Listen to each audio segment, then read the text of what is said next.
इस बीच एक और बड़ी खबर, गोडावण के कृत्रिम प्रजनन में एक बार फिर सफलता मिली। राष्ट्रीय संरक्षण प्रजनन केंद्र में इस मौसम में कैप्टिविटी में दूसरा चूजा निकला। 5 साल की मादा आमेन ने 4 साल के नर लियो के साथ 22 फरवरी को मीटिंग की। आमेन ने 26 फरवरी को एक अंडा दिया और अंडे को इंक्यूबेटर में रखा गया। 21 मार्च को इससे निकला चूजा। वन मंत्री संजय शर्मा ने इस कार्य में लगे सभी कार्मिकों का उत्साहवर्धन किया है, क्योंकि बेहद जरूरी भी है। गोडावण को लेकर लगातार, उसके संरक्षण को लेकर लगातार कोशिशें जारी रहती है और ऐसे में जब सुरक्षा नाकाम होती है तो फिर सबके चेहरे पर वो मायूसी भी नजर आई थी, क्योंकि जब आंकड़े सामने आए तो फिर लगातार उनकी संख्या कम हो रही थी। लेकिन एक बार फिर से सफलता मिली है, तब सबके चेहरों पर अब खुशी नजर आ रही है और वो तस्वीर हम आपको दिखा रहे हैं। एसोसिएट एडिटर निर्मल तिवारी हमारे साथ जुड़ चुके हैं, ज्यादा जानकारी उनसे लेंगे। ये बेहद ही खूबसूरत तस्वीर आज सुबह हमें देखने को मिल रही है। निर्मल जी, गुड मॉर्निंग। यानी कि जो गोडावण प्रेमी है, जो इसके संरक्षण में दिन रात लगे रहते हैं, पूरी वन विभाग की टीम जो है, उनके चेहरे पर भी बेहद खुशी नजर आ रही होगी इस छोटे से प्यारे से चूजे को देखकर। आप जरा डिटेल में बताइएगा कैसा ये प्रोसेस रहा और आगे किस तरह से हम इसे और देख सकते हैं।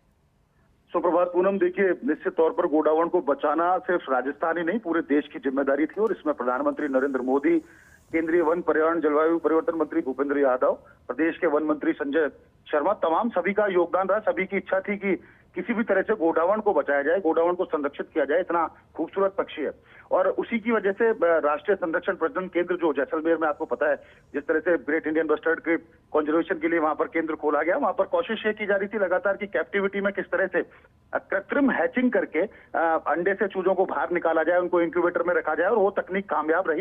इससे पहले भी हो चुके हैं वहां पर चूजे, कृत्रिम प्रजनन केंद्र में हम चूजे वहां से निकल चुके हैं। लेकिन ये जो नई जो घटना है इस मौसम की दूसरी है, दूसरा चूजा निकला है। देखिए, 5 साल की जो मादा जो गोडावण है आमेन, उसने 4 साल की जो नर जो गोडावण है लियो, उसके साथ 22 फरवरी को उसकी सफल मैटिंग हुई।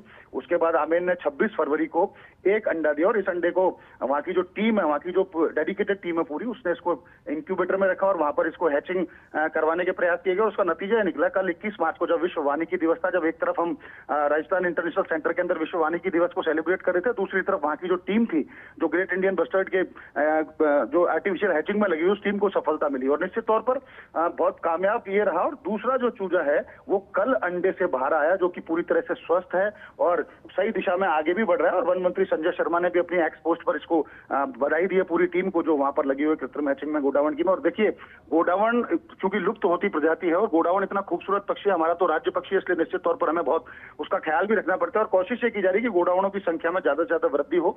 यही कारण है कि जब इस तरह की सफलता मिलती है तो चारों तरफ उत्साह देखने को मिलता है। पूनम, तो सभी को बधाई, आपको बधाई, हमारे तमाम दर्शकों को बधाई, उस पूरी डेडिकेटेड टीम को बधाई जो आर्टिफिशियल हैचिंग के अंदर लगी। और उम्मीद की जानी चाहिए कि भविष्य में और ज्यादा इस तरह से आर्टिफिशियल हैचिंग से जो इंक्यूबेटर में रखकर जब अंडे दिए जाते हैं और इंक्यूबेटर में रखे जाते हैं, उससे सफल जो प्रजनन है चूजों का गोडावण के, वो होता रहे।